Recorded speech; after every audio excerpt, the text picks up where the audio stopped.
Calling all art lovers, stroll the historic Granbury Square and enjoy the galleries of Granbury. One of the most exciting, your private collection art gallery, features the art of over 30 national and international awarded artists. Two examples are top watercolorist Soon Young Warren and Woman of the West artist Sharon Markwardt. You will also see unique originals of many mediums, including blown glass creations by Erin Thane Tate and Mars Art, hand-carved glass by Polly Giselle, fantastic one-of-a-kind pieces by 7 jewelry artists and sculptors. Our next segment features your private collection art gallery. This is an exciting art gallery featuring the art of over 30 Texas artists.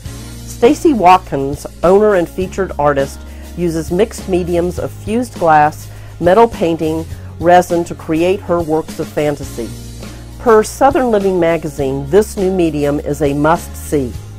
In our art shows, you will also view the gallery's many other top artists creating their original one-of-a-kind artworks. Artists like Erin Tate's blown glass, metal artist Terry Jones, one of U.S.'s top watercolorists Soon Young Warren, Woman of the West artist Sharon Markwardt, and Polly Giselle and her hand-carved glass. Hi, I'm Sharon Markwardt. I'm an artist in Burleson, Texas, and I enjoy painting longhorns, horses, all sorts of colorful animals of the West. I'm a member of Women Artists of the West, and a signature member of Women Artists of the West, and I've shown in Cowgirl Up, a invitational museum show in Arizona. Just got back from that. That was a lot of fun. I've had my work shown in Southwest Art, Western Art Collector, Art of the West, and I'm just having a blast doing art I love, and I've been real delighted that other people have responded to it and seem to enjoy it enough to want to purchase it. So I'm really, really fortunate there. This is a recent piece that I just finished up, and I thought I'd use it to demonstrate some of the way I look at color, which is one of the things that people find most interesting about my work. I use colors that I think are what I really see and just kind of pump up the intensity a little bit. They're not arbitrary at all, however. I work from photographs. These are the cows that live right across the street from me. I can see them from my studio window. And I work with them on my computer monitor, which I can blow up to see a little bit better. But here's an example of right there versus right. This is not working well. Okay, skip that. Yeah. Hi, this is Stacy Martin, and we are with Sharon Markwardt. Sharon is a wonderful artist that we represent at Your Private Collection Art Gallery. She's known throughout the United States for being a very awesome contemporary Western artist. And she's going to tell us a little bit about her work and how she goes about getting to the point, the point that she does with the beautiful pieces that she has, and her inspirations. And just why don't you tell us all about it, Sharon? Sure. I really enjoy animals. I like to capture their character, their personality. I think they have a lot of soul, and I like to try to put all of that into pieces. I enjoy using really rich, intense colors, pretty much known as a colorist. But the colors that I use are in no way arbitrary. I work from photographs that I take myself. So these are some of my favorite subjects are the longhorns that live right across the street from me. Wow. I shoot photos of them pretty much anytime the lighting looks good. I'll grab my camera and go across and shoot a few photos. And recently they were nice enough to do some sparring right in front of me so that I could get some really cool pictures of them in action with each other. I'll take these digital photographs and put them on my computer screen so that I can blow them up to get a great deal of detail. And then I'll look at the computer screen, and I'll show it to you when I'm doing a demonstration in there also. But I'll be able to compare color. This is a solid red cow is the way you would normally kind of look at him, but you can see how much more yellow that spot is. and how red that spot is. And by comparison, when you go down into the shadows, how dark and cool the colors are by comparison. I really love this area right here in the horn, because just in that one shadow you go from an orangey color to a very blue color. And so that I was able to translate directly over here into the orange, how it fades up into the blue, all within one single shadow. And that was just my favorite part of the whole photograph, was these just yummy colors there. I love the way white in shadow reflects the light around it, the green from the grass, the blue from the sky. You can see where the sun hits, it's so much lighter and warmer, and then wraps around the contours of the animal in the shadow. Hair, fuzzy textures are also a whole lot of fun to render and add a lot of depth and texture to the piece. Now this piece is actually going to be in Texas Monthly, is that correct? Yes, this piece is planned for an ad with Waxlander Gallery in Santa Fe, who also represents me. And it's coming out, I don't know if it's in the July ad. I think that's when it's going to be. That's so exciting. This is called Incoming Draft. It's a piece from, the horse belongs to a friend of mine, and as you can see, he's almost life-size, except in reality this horse is like 19'2". He's one of the biggest horses. Stand a little closer to him so we can actually see this. The real-life horse is like totally gymongous.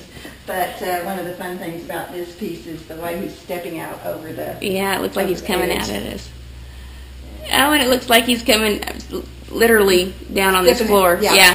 This is the way I lay out my colors. The palette that I use, I don't use any earth tones. Most of my colors are transparent. I was originally a watercolorist, and so I carry a lot of that watercolor aesthetic into my oil paintings. I like transparency, I like layering of colors, and so that's a lot of what I do in the oils that I do. I like the luminosity that comes from painting on a pure white ground, and if I apply the paints thinly and layer them up, I get a lot of nuances of color that you don't necessarily get if you paint opaquely. I tend not to use a whole lot of white and very rarely black, and that keeps colors clear and bright. Unlike most painters, I guess, I'll use a bunch of brushes while I paint and largely separate out the brushes according to the color. I'll have a few for warms, keep the colors separated on my brushes rather than rinsing them out and going back. I do most of my mixing on the canvas rather than on the palette, and that way I can keep my colors clean, and that's an important aspect of the way I work. Is that normally how oil painters do, or do they mix on a palette for the most part? Most that I've seen do a lot of mixing on the palette. I'm sure there's as many different techniques as there are artists who are doing it. And so does that help you, like when you're doing, well, I don't know what you call it, would you scratch away a little bit? Does it help bring out the other colors in stages instead of, will come out when I scrape through to the colors below. So this is an example of one of the photographs. If I zoom out, then that was not what I wanted to do. Sorry, computers. This is like the whole shot, and then I'll crop down. And I think cropping is really important to create a interesting composition. Mm-hmm. So I kind of like cropped him in half vertically, and I'm working on painting this piece over here that's going to be half of the donkey's face. So the advantage of putting it on the computer is that I can zoom in on the area that I want to paint on it at the time, and then I can get in all the detail and the variation on the way the hair is, and I'll try to crop out the part that I don't want to paint right now.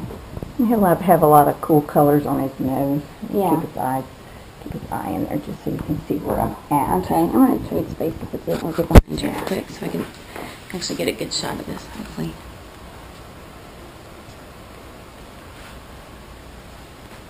Wow, that's just amazing how that becomes this. And I like to paint subjects that I know. I paint my own donkey a lot. I paint the cows across the street, my horses. But I also, if I see an interesting subject on the side of the road as I'm driving, I'll holler, "Stop, I want to take a picture," and try to keep my camera with me most of the time because I never know when I'm going to see something that I didn't expect to see. So, you haven't always painted, like you said, you were a watercolorist before. Yes. What inspired you to change your direction and start doing oil and... Or did you change direction? Yes, it was a big change in direction and style and subject matter for me. I used to paint with no specific one set subject matter, lots of different, I'd kind of paint whatever I felt like at the time, and sometimes that was landscapes and sometimes it was florals. But my daughter got a horse, and we moved out here to the country to have a place for her horse. Got another horse to go along with him, which became my horse. Way too young for me. I'm way too old to have started riding, much less such a young horse. But I fell off, and then I eventually learned to ride properly. And in doing so, I learned how to be calmly assertive, and that assertiveness came through in my artwork, and I kind of switched from watercolors to oils. My colors got a bunch brighter, and I was fascinated with the Western lifestyle and Western animals, and it all just kind of took off from there, and it's been just a wonderful change for me. Falling off the horse was the best thing that ever happened. That's great. Yeah, you can see Sharon, like she said, and Southwest magazine. She just got through with Women of the West and Cowgirl Up, and just amazing. Being exposed to all the boldness of the West is another cool thing that's been great for me too. Meeting horse people and learning about the different styles of riding. And enjoy the galleries of Granbury, your private collection art gallery, along with the other galleries of Granbury, Langdon Center Art Gallery, Artifacts, Shanley House Art Gallery, and Sculpted Steel host last Saturday Gallery Night, a free art walk the last Saturday of each month.